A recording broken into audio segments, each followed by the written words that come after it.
Sir Syed Ahmad Khan ने जब अपनी किताब आईनाए अकबरी मुकम्मल कर ली तो उन्होंने गालिब से इस किताब का दिबाचा लिखने को कहा।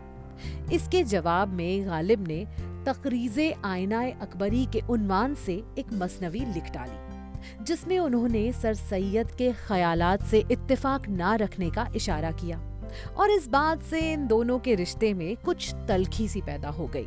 सर सैयद ने लिखा है कि जिस जमाने में वो मुरादाबाद रहा करते थे, उन्हें ये खबर मिली कि मिर्जा गालिब नवाब यूसुफ अली खां से मिलने रामपुर आए हुए हैं। सर सैयद गालिब से मिलने वहां पहुंचे और मालूम हुआ कि मिर्जा वहां से निकल चुके हैं और मुरादाबाद में कहीं ठहरे हुए हैं।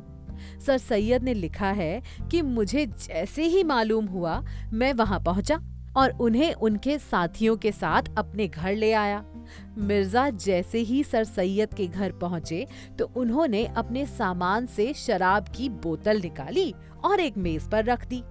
बोतल कुछ ऐसी जगह रखी थी कि किसी भी आने जाने वाले को नजर आ सकती थी। सर सैयद ने सोचा कि बोतल को वहां से हटा देना चाहिए, इसलिए उन्होंने उसे एक अलमारी में रख दिया। थोड़ी ही देर में मिर्जा ने देखा कि उनकी बोतल वहां से गायब हो चुकी है। जाहिर है वो परेशान हुए और पूछा कि हमारी बोतल कहाँ गई। ये सुनते ही सर सैयद उन्हें एक दूसरे कमरे में ले गए और अलमारी खोलकर दिखाया कि लीजिए, आपकी बोतल यहाँ महफूज है। मिर्जा कुछ खफा हुए और कहा कि भाई मेरे साथ तो धोखा हुआ है। आप सच सच ये बताइए कि मेरी बोतल से शराब किसने पी है। ये कहकर मिर्जा ने हाफिज का एक शेर सुनाया। शेर सुनकर सर सैयद खूब हंसे।